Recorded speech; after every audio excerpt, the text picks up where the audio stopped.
Mark 15. And as soon as it was morning, the chief priests held a consultation with the elders and scribes and the whole council.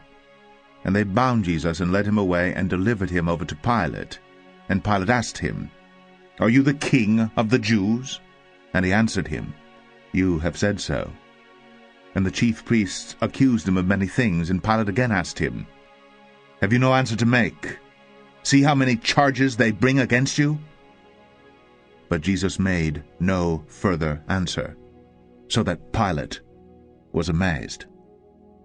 Now at the feast he used to release for them one prisoner for whom they asked. And among the rebels in prison who had committed murder in the insurrection there was a man called Barabbas. And the crowd came up and began to ask Pilate to do as he usually did for them. And he answered them, saying, "Do you want me to release for you the king of the Jews?" For he perceived that it was out of envy that the chief priests had delivered him up. But the chief priests stood up the crowd to have him release for them Barabbas instead. And Pilate again said to them, "Then what shall I do with the man you call the king of the Jews?" And they cried out again, "Crucify him!" And Pilate said to them, "Why, what evil has he done?" But they shouted all the more, "Crucify him!" So Pilate, wishing to satisfy the crowd, released for them Barabbas, and having scourged Jesus, he delivered him to be crucified. And the soldiers led him away inside the palace that is the governor's headquarters, and they called together the whole battalion. And they clothed him in a purple cloak, and twisting together a crown of thorns they put it on him. And they began to salute him, "Hail, King of the Jews!" And they were striking his head with a reed, and spitting on him, and kneeling down in homage to him. And when they had mocked him, they stripped him of the purple cloak, and put his own clothes on him. And they led him out to crucify him. And they compelled a passer-by, Simon of Cyrene, who was coming in from the country, the father of Alexander and Rufus, to carry his cross. And they brought him to the place called Golgotha, which means place of a skull. And they offered him wine mixed with myrrh, but he did not take it.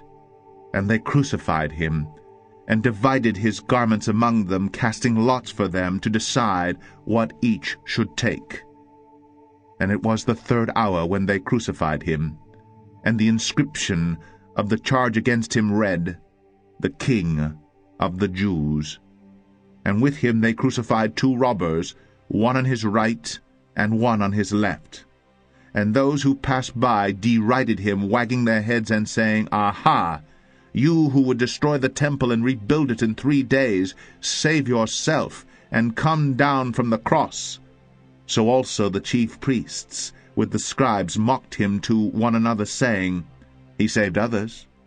He cannot save himself. Let the Christ, the King of Israel, come down now from the cross, that we may see and believe." Those who were crucified with him also reviled him. And when the 6th hour had come, there was darkness over the whole land until the 9th hour. And at the 9th hour Jesus cried with a loud voice, "Eloi, Eloi, lema sabachthani," which means, my God, why have you forsaken me?" And some of the bystanders hearing it said, "Behold, he is calling Elijah." And someone ran and filled a sponge with sour wine, put it on a reed, and gave it to him to drink, saying, "Wait, let us see whether Elijah will come to take him down." And Jesus uttered a loud cry and breathed his last. And the curtain of the temple was torn in 2 from top to bottom. And when the centurion who had stood facing him saw that in this way he breathed his last, he said, "Truly, this man was the Son of God." There were also women looking on from a distance, among whom were Mary Magdalene, and Mary the mother of James the younger and of Joseph, and Salome. When he was in Galilee, they followed him and ministered to him. And there were also many other women who came up with him to Jerusalem. And when evening had come, since it was the day of preparation, that is, the day before the Sabbath, Joseph of Arimathea, a respected member of the council, was also himself looking for the kingdom of God, took courage, and went to Pilate, and asked for the body of Jesus.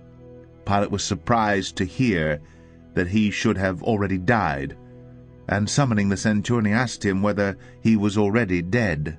And when he learned from the centurion that he was dead, he granted the corpse to Joseph. And Joseph bought a linen shroud, and taking him down, wrapped him in the linen shroud, and laid him in a tomb that had been cut out of the rock. And he rolled a stone against the entrance of the tomb. Mary Magdalene, Mary the mother of Joseph, saw where he was laid,